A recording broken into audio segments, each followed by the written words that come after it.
All right, let's get into it. We're heading to the banks of the River Thames to investigate a real paradox of a place, St. Paul's School. You see, on one hand, it's this absolute academic titan, founded more than 500 years ago. But on the other, well, that's the mystery we're here to solve. So here it is, our central question.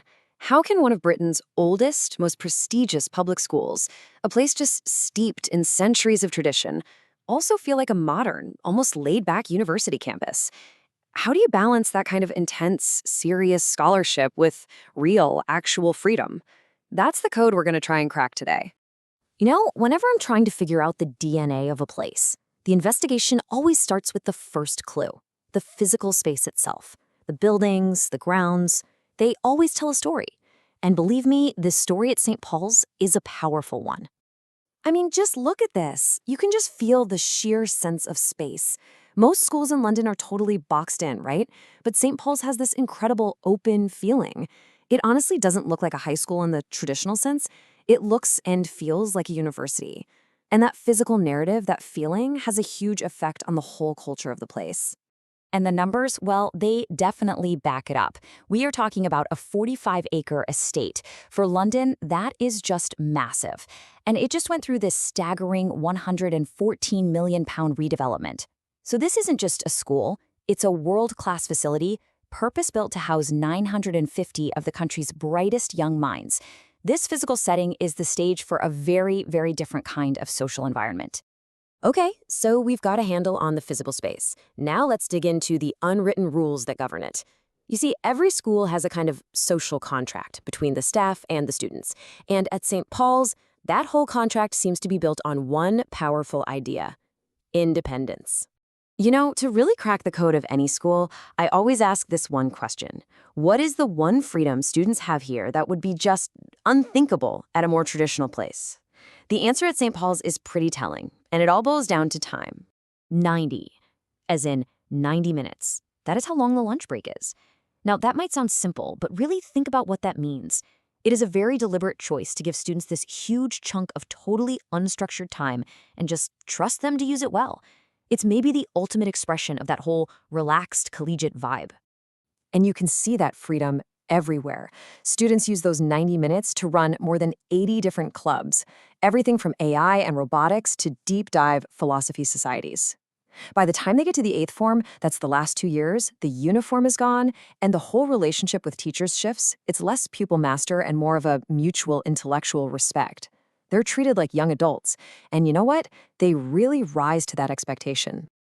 Okay, so we're starting to get it. We've got the physical space, we've got the social contract.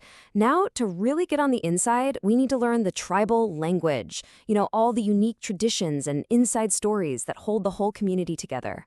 First up is this thing called the Apposition. Now, this ancient ceremony sounds pretty intense because, well, it used to be.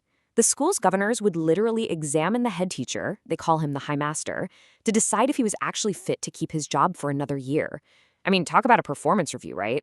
And, it had real teeth. Get this, in 1748, the High Master, a guy named George Charles, was actually fired during the Apposition, supposedly for making this threat against his deputy, the Sir Master. This isn't just some dusty old history, it's a wild story that shows you the deep roots and, frankly, the high stakes of the school's traditions.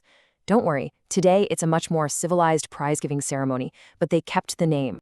Okay, here's another piece of insider lore for you. Why the number 153? Well, when the founder, John Colet, started the school way back in 1509, he specifically chose the number 153. It's a direct reference to the miraculous draught of fishes in the Gospel of John. And this tradition is still alive. The top scholars are called foundationers, and they wear this little silverfish emblem on their lapels. It's this subtle, cool little nod to a 500-year-old story. So, all of this unique environment, what is the product? What kind of person is St. Paul's actually trying to create?